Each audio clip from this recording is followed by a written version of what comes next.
Hi everyone, मैं robin आप सभी को यहाँ पर वेलकम करता हूँ हमारे एक और सेशन में, जहाँ पर मैं आपसे बात करूँगा एक ऐसी मिस इन्फॉर्मेशन या फिर इंफॉर्मेशन के बारे में जो कि आपको अभी हाल फिलहाल में देखने के लिए मिल रही होगी। अगर आप फेसबुक यूज़र हैं, आप इंस्टाग्राम यूज़र हैं या फिर आप अगर व्हाट्सएप यूज़ करते हैं तो लोगों को अलग अलग तरीके के मैसेजेस या फिर पोस्ट शेयर किए जा रहे हैं। तो देखिए, मैं यहाँ पर आपसे बात करने वाला हूँ 5G टॉस्टिंग की वजह से क्या कोरोना वायरस फैलता है, या फिर जो पक्षियों की मौतें हैं उन्हें हम रिलेट कर सकते हैं 5G टेस्टिंग से। तो ये सभी जो मैसेजेस हैं, आप अगर किसी भी व्यक्ति को देखते हैं या फिर आपके घर में ही बहुत ज़्यादा लोग या फिर आपके बड़े, वो कहीं ना कहीं इन सभी बातों को आपसे कर रहे होंगे कि भाई 5G टेस्टिंग को रीज़न बताया जाए या फिर रीज़न बोला जा रहा है कि उसकी वजह से ये कुछ इश्यूज़ हो रहे हैं। तो इस वीडियो में हम इसी चीज़ को डिटेल में जानेंगे कि क्या हम इस चीज़ को सही मान सकते हैं या फिर ये एक उसी तरीके का एक फॉर्मेटिव एजेंडा है जहाँ पर चीज़ों को मिस इन्फॉर्मेटिव वे में फैलाया जाता है। क्या हम 5G टेस्टिंग के या फिर 5G टेक्नोलॉजी के इस बढ़ते हुए एडवांसमेंट की फ़ायदे की बातें करें, या फिर इस टाइम पर जहाँ पर हर व्यक्ति इस बीमारी से लड़ रहा है वहाँ पर इस मिस इन्फॉर्मेशन को फैलाना सही होता है या नहीं होता है। तो अपनी इस वीडियो में जानेंगे। My name is robin. तो चलिए स्टार्ट करेंगे हमारी इस वीडियो को। तो देखिए, सबसे पहले मैं आपको बताना चाहता हूँ, अभी से लगभग 2018 की बात है, अक्टूबर में हेग में लगभग 300 स्टारलिंक्स को डेड पाया गया था। अब वहाँ पर जब इन्हें डेड पाया गया तो ये चीज़ें बोलने लगे कि भाई ये जो रीज़न है ये कहीं ना कहीं अब 5G से रिलेट करती है, 5G से ब्रह्मांड को खतरा है। कुछ ऐसी कॉन्स्पिरेसी निकल कर आने लगी, कुछ ऐसे थ्योरिस्ट क्लेम करने लगे कि भाई ये जो रीसेंट मास डाई ऑफ हुआ यूरोपियन सैपलिंग्स का नीदरलैंड के अंदर, वो 5G एंटीना टेस्ट की वजह से हुआ।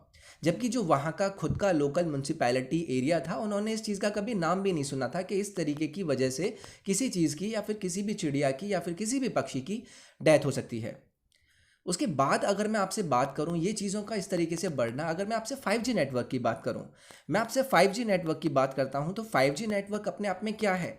5G नेटवर्क आपको एक 5th generation mobile internet speed provide कराता है, जिसे मेरे ख्याल से 2018 के ही टाइम पर दुनिया के कहीं से बहुत ज़्यादा पार्ट्स में नहीं लेकिन कुछ पार्ट्स में इसे लॉन्च कराया गया था। ये जो नेटवर्क है वो कहीं ना कहीं अलाउ करता है कि भाई जो आपकी इंटरनेट स्पीड है वो तेज़ हो जाए, आपका जो लोडिंग और सेंडिंग डेटा है वो थोड़ा तेज़ होने लग जाए। वो लोगों को इनेबल करता है कि जो लोग हैं वो अपने नेटवर्क को विदाउट लैगिंग, विदाउट डिले या फिर उससे रिलेटेड प्रॉब्लम्स के बिना यूज़ कर पाएँ। लेकिन देखिए, ये जो जब भी इस तरीके की मिस इन्फॉर्मेशन निकल कर आती है तो उस पर कुछ ना कुछ कहीं ना कहीं से कुछ ना कुछ अजीब अजीब सी स्टोरीज बनने लगती हैं। इवन इंडिया में तो आपने ये मूवी देखी ही होगी।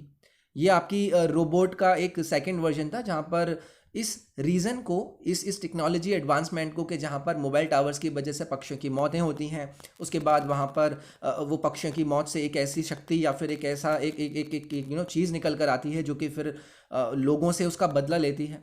तो देखिए, अगर आप इस तरीके की बातों को इस तरीके से हाइप देंगे कि पूरा इतना बड़ा एक सिनेमा इस पर मूवी बनाने लगता है, तो वो कहीं ना लोगों के दिमाग में थोड़ी सी मिस इन्फॉर्मेशन तो ऑब्वियसली फैलाते ही हैं।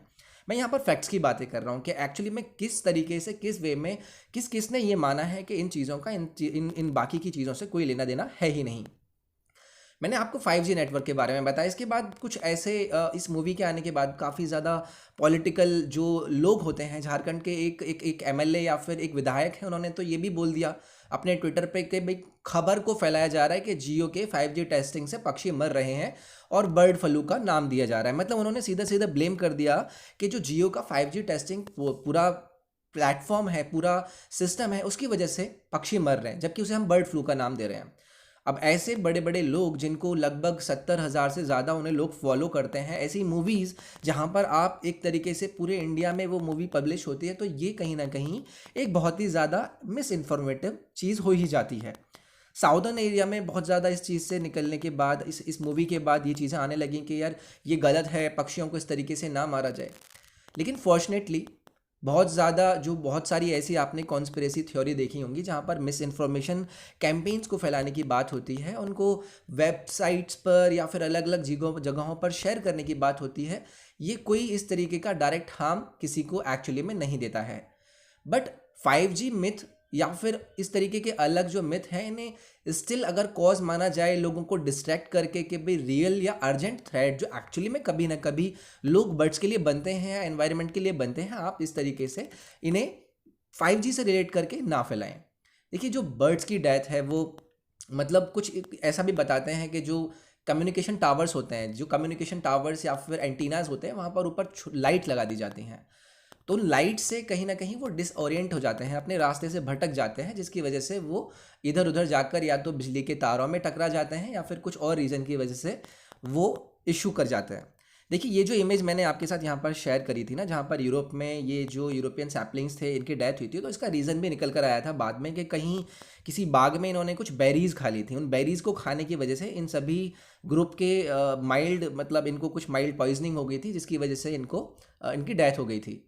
तो देखिए अगर आप बर्ड की डेथ को इस तरीके से रिलेट करेंगे कम्युनिकेशन टावर्स में जहाँ से इलेक्ट्रोमैग्नेटिक रेडिएशन निकलता है, तो इसका एक्चुअली में उससे कोई लेना देना नहीं होता है। ये काफ़ी लोगों ने काफ़ी ज़्यादा अलग अलग जगहों पर इसका प्रूफ भी दिया है। इवन WHO ने भी ये स्टेटमेंट दिया था कि 5G के बारे में ये मिस इन्फॉर्मेशन ही फैलाई जा रही है। ऐसा कोई भी एक्सपर्ट नहीं कहता जहाँ पर आप 5th जनरेशन मोबाइल इंटरनेट को किसी भी लिविंग वर्ल्ड के अंदर रहने वाली चीज़ को मारना बोलें। ये किसी भी तरीके से जायज़ नहीं होता है। देखिए इन सभी इनकरेक्ट एलिगेशंस की अगर हम बात करें, इसके इम्पैक्ट की बात करें कि 5G का जो इम्पैक्ट है वो बर्ड्स पर किस तरीके का होता है, एक न्यू कॉन्स्पिरेसी इमर्ज होकर आती है, एक नई कॉन्स्पिरेसी थ्योरी इमर्ज होकर आती है कि भाई ये 5G जो नेटवर्क है इसकी वजह से कोरोना वायरस फैल रहा है। तो देखिए वायरस को कभी भी आप ट्रांसमिट नहीं करा सकते रेडियो वेव्स के थ्रू या फिर टेली कम्युनिकेशन डिवाइसेस के थ्रू। ये आप सभी को पता है, ये सभी ने माना है, कंफर्म हो चुका है कि कोरोना वायरस जो प्रेजेंट है अलग अलग देशों में वो सिर्फ किस वजह से फैलता है। वो वायरस है, एक बायोलॉजिकल चीज़ है। आप 5G नेटवर्क जो कि आपका टेली कम्युनिकेशन डिवाइसेस से फैलाने की बात करते हैं वो एक अलग चीज़ है, वहाँ पर रेडिएशन आता है। आप इस बायोलॉजिकल चीज़ को इस तरीके के एक फिजिकल चीज़ से इस तरीके से रिलेट करेंगे तो ये तो कोई सेंस ही नहीं बनता है। So this is why all these allegations are incorrect. अब मैं इस अगर पूरी चीज़ को यहाँ पर आपके लिए समअप करने की कोशिश करूँ तो एक स्ट्रेंज चीज़ है जहाँ पर एक इस तरीके के सीक्वेंस इवेंट को आप लीड करते हैं 5G को ब्लेम करते हुए कि भाई बर्ड की डेथ्स होती है। एक टिपिकल मिस इन्फॉर्मेशन स्प्रेड कराना इंटरनेट पर कभी भी जायज़ नहीं होता है। मैं आपसे यही बोलूँगा कि आज के टाइम पर सबसे बड़ा जो चीज़ है ना वो आपका मिस इन्फॉर्मेशन ही है। देखिए कोरोना वायरस से भी वैक्सीन निकाल कर अगले 5-6 महीने में चीज़ों को ठीक बना लिया जाएगा, लेकिन इस तरीके की सीरीज़ या फिर इस तरीके के हाफ ट्रूथ्स या फिर इस तरीके के पॉपुलर कल्चर में चीज़ें आप लाते हैं, फिर उन्हें सोशल मीडिया के या फिर पोस्ट के थ्रू अलग अलग वेज़ में उन्हें फैलाने की बात करते हैं, तो ये सही नहीं है। तो अब मैं आपको यहाँ पर कंक्लूड करता हूँ अपनी इस वीडियो में कि नहीं, 5G यानी कि the 5th generation of our mobile cellular network किसी भी बर्ड को किल नहीं करता है। रेडियो वेव एमिशंस मेरे ख्याल से 10 मेगाहर्ट्ज़ तक होती हैं जो कि रेडियो ट्रांसमिशन एंटीनास के थ्रू अलग अलग एरिया में भेजी जाती हैं। उनसे कोई भी बर्ड को हार्म नहीं होता है और ना ही 5G की वजह से कोरोना वायरस फैलता है। तो ये थी मेरी आपके लिए एक इन्फॉर्मेटिव वीडियो। आई होप आपको ये वीडियो पसंद आएगी। तो मेरे लिए यहाँ पर आपको थैंक यू, और अगर आपको वीडियो पसंद आती है तो प्लीज़ इसे लाइक करें, और अगर आपके घर में कोई भी इस तरीके की पोस्ट शेयर या मैसेज फॉरवर्ड आपको करता है तो प्लीज़ इस वीडियो को उसको फॉरवर्ड करके ज़रूर बताएं। मैं रॉबिन आपसे नेक्स्ट पार्ट में मिलूंगा। अपना ख्याल रखिए, take care, bye bye, thank you.